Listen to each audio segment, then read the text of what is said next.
तो आज हम लोग अपनी म्यूजिक इंडस्ट्री की बात करने वाले हैं बिकॉज रिसेंटली मैं देख रहा हूँ कि बहुत सारी चीजें चल रही हैं जिनको एड्रेस करने की जरूरत है। जैसे हाल ही में मैंने सोनू निगम जी का भी एक वीडियो देखा था इंस्टाग्राम पे। दो ऐसे सिंगर्स जिन्होंने पूरी दुनिया के सिंगर्स को इंस्पायर किया है, एक को तो हमने पद्मश्री पे ही सिमटा दिया है, वो है मोहम्मद रफी साहब, और एक है जिन्हें पद्मश्री भी नसीब नहीं हुआ है, किशोर कुमार जी। और जो है भी उनमें से अलका याग्निक जी, इतना लंबा और कमाल का करियर रहा है, उन्हें कुछ नहीं मिला अभी तक। श्रेया घोषाल बहुत समय से वो भी अपनी कला का लोहा मनवा रही है, उनको भी मिलना चाहिए। सुनिधि चौहान, उन्होंने भी एक पूरी जनरेशन को इंस्पायर किया अपनी अलग सी आवाज से, उन्हें भी कुछ नहीं मिला अभी तक। तो इस वीडियो को देखने के बाद मेरे को भी कहीं ना कहीं ये चीज फील हुई कि वो सही कह रहे हैं, बिकॉज मैंने भी अपनी थोड़ी सी रिसर्च की और मुझे पता लगा कि पद्मश्री जो अवार्ड है वो उन लोगों को मिलता है जो कुछ बड़ा अचीव करते हैं, अपने फील्ड में एक्सेल करते हैं, प्लस अपनी सोसाइटी में भी उनकी काफी कॉन्ट्रीब्यूशंस होती हैं। और यहाँ पे मैं ये नहीं कह रहा कि अरिजीत सिंह को ये अवार्ड मिलना गलत है, बिकॉज उनकी म्यूजिक इंडस्ट्री में काफी ज्यादा रिस्पेक्ट है एंड म्यूजिक के बाहर वाले लोग भी उनके बारे में जानते हैं। बट मुझे कहीं ना कहीं ये चीज फील हुई कि ऐसे बहुत सारे सिंगर्स हैं जिनको हम भूलते जा रहे हैं विद टाइम, क्योंकि आजकल की जो जनता है वो ज्यादातर उन गानों पे फोकस करती है जो रील्स पे ट्रेंड हो रहे हैं। और मुझे लगता है कि इस चक्कर में जो बड़े बड़े उस्ताद है हमारे फील्ड के, वो गायब होते जा रहे हैं। माना कि यहाँ पे मार्केटिंग, पीआर, इन सब चीजों का बहुत ज्यादा रोल है, लेकिन मुझे लगता है कि एटलीस्ट गवर्नमेंट को वो चीजें नोटिस करनी चाहिए, उन लोगों को रिकॉग्नाइज करना चाहिए जिन्होंने अपनी पूरी लाइफ दे दी म्यूजिक को और इतने सारे लोगों को इंस्पायर किया म्यूजिक के फील्ड में आने के लिए। और आप लोग भी मेरे को नीचे कमेंट्स में बताइए कि आप लोगों के अकॉर्डिंग ऐसे कौन से आर्टिस्ट हैं जिनको पद्मश्री मिलना चाहिए, बिकॉज आई नो लिस्ट बहुत ही ज्यादा लंबी होने वाली है और यहाँ पे मैं एक दो इंडिविजुअल्स का नाम नहीं लेना चाहता। अब अगर हम लोग जसलीन रॉयल की बात करें, जिनके वीडियोस आई एम श्योर आप लोगों ने देखे ही होंगे अपनी फीड में।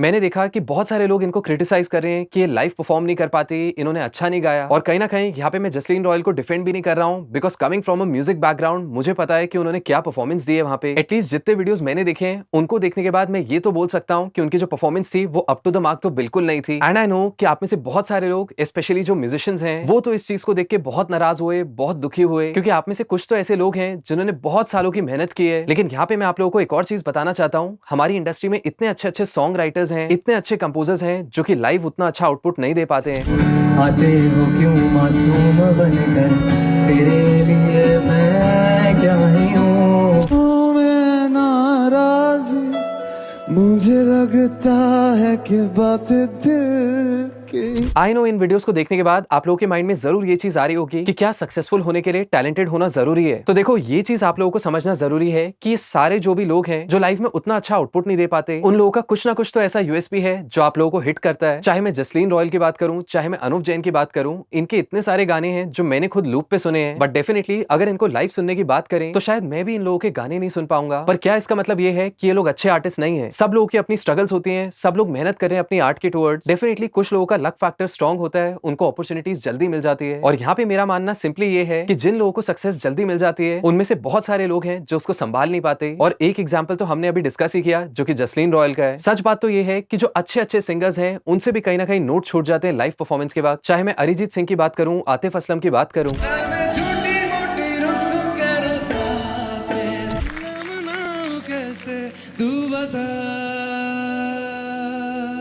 लेकिन उनको इतना ज्यादा प्यार क्यों करते हैं लोग? अगर आप लोग उनकी परफॉर्मेंस को देखें तो आपको दिखेगा कि वो लोग एंजॉय कर रहे हैं परफॉर्म करते वक्त, और वो एक पॉजिटिविटी, प्योरिटी फील होती है उन लोगों को देख के। वेराज अगर हम लोग वापस जसलीन रॉयल की बात करें, मुझे लगता है कि उनको मेजोरिटी इतना ज्यादा हेट इसलिए मिला है क्योंकि कहीं ना कहीं वो परफॉर्म करते वक्त काफी ज्यादा डिसइंटरेस्टेड लग रही थी। और कुछ लोगों ने तो ये भी कमेंट किया था कि वो एक च्युइंगम चबा रही थी स्टेज पे। लेकिन मेरे को लगता है कि इतनी बड़ी अपॉर्चुनिटी मिलने के बाद हो सकता है कि वो नर्वस थी, और मैं इस चीज को डिफेंड तो बिल्कुल भी नहीं कर सकता हूँ। ऑल्दो अगर ये बात सच भी है तो मुझे लगता है कि उनको ये अपॉर्चुनिटी नहीं लेनी चाहिए थी, बिकॉज ऐसे बहुत सारे डिजर्विंग लोग हैं, डिजर्विंग आर्टिस्ट हैं जो कि उस स्टेज पे खड़े हो सकते थे, हमारे नेशन को रिप्रेजेंट कर सकते थे। बिकॉज इवन दो कोल्डप्ले को हिंदी नहीं आती होगी, लेकिन उनको सुरों की अच्छी नॉलेज है, और डेफिनेटली वो लोग इस चीज के बारे में पब्लिकली बात नहीं कर सकते, ना ही वो स्टेज पे ऐसा कुछ बोल सकते थे जो कि डिसरिस्पेक्टफुल होता आर्टिस्ट के टुवर्ड्स। बट अंदर से तो कहीं ना कहीं वो यही फील करके गए होंगे कि ये इंडिया का पोटेंशियल है, ये इंडिया के टॉप के आर्टिस्ट हैं, और यहाँ पे मेरे को लगता है कि हम लोग थोड़ा सा बेटर कर सकते थे। बिकॉज बात सिर्फ एक ओपनिंग एक्ट या फिर एक इंडिविजुअल आर्टिस्ट की नहीं है, बल्कि हमारी कंट्री की है। अब अगर हम एक और सिंगर की यहाँ पे बात करें जिनका नाम है दर्शन, जिनके वीडियोस आई एम श्योर आप लोगों ने देखे ही होंगे अपनी फीड में। You can turn me on with just a touch, baby. I look around and because अब तो वो इतने ज्यादा पॉपुलर हो गए कि कभी MTV हसल उन्हें बुला रहा है, तो कभी कोल्डप्ले के कॉन्सर्ट में उन्हें एक शाउट आउट मिल रहा है।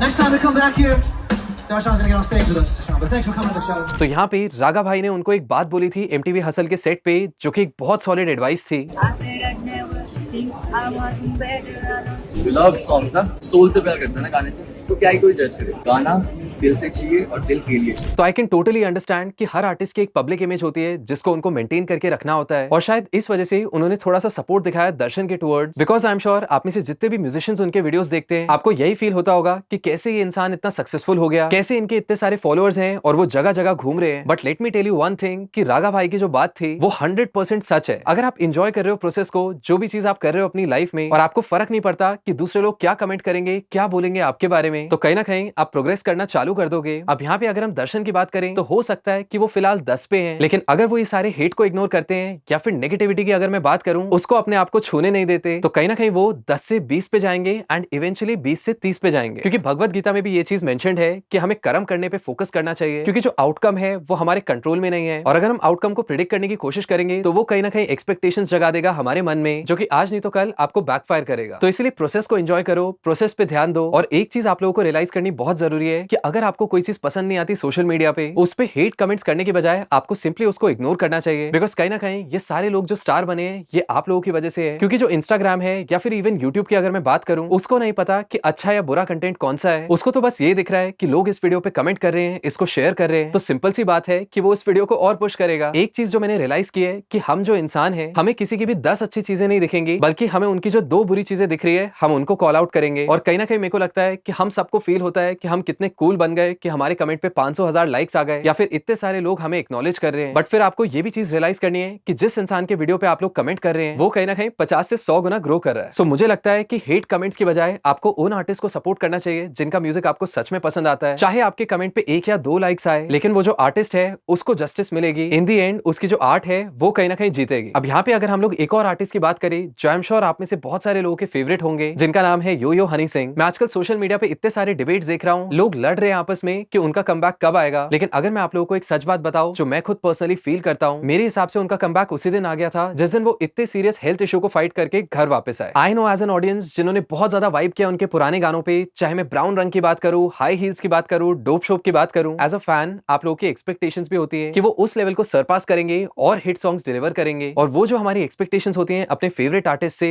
वो कहीं ना कहीं मेरे को लगता है कि गलत भी नहीं है। लेकिन फिर मुझे ये भी रियलाइज होता है कि ऐसे इतने सारे बड़े बड़े नाम है इंडस्ट्री में जिन्होंने एक टाइम पे कोई बड़ा हिट सॉन्ग दिया था और वो आज भी इतनी मेहनत कर रहे हैं पर वो उस लेवल को क्रॉस नहीं कर पाए। तो मुझे सिंपली ये फील होता है कि instead of pressurising an artist, हमें उनको सपोर्ट करना चाहिए उनकी जर्नी में, क्योंकि उनका जो पाथ है वो यूनिक है। और सबसे ज्यादा इंपॉर्टेंट चीज जो मेरे को लगता है कि हनी पाजी के केस में वैलिड है कि आज वो उतनी ही मेहनत कर रहे हैं जितनी वो पहले करते थे। बाकी तो एंड में मैं बस यही कहना चाहूंगा कि अच्छे म्यूजिक को सुने, अच्छे आर्टिस्ट को सपोर्ट करें, क्योंकि जैसे पॉलिटिक्स में भी आप लोगों के हाथ में पावर होती है कि आप किसको अपना लीडर बनाना चाहते हैं, वैसे ही अगर मैं सोशल मीडिया की बात करूं तो आप लोगों के हाथ में ही पावर है कि किसको आप स्टार बनाना चाहते हैं। एंड में तो हमारा गोल सिंपली ये होना चाहिए कि आज हमारे पास जो भी चीजें हैं, आज हमारे पास जो भी रिसोर्सेज हैं, क्या हम उनको फुल पोटेंशियल पे यूज कर रहे हैं। All the best.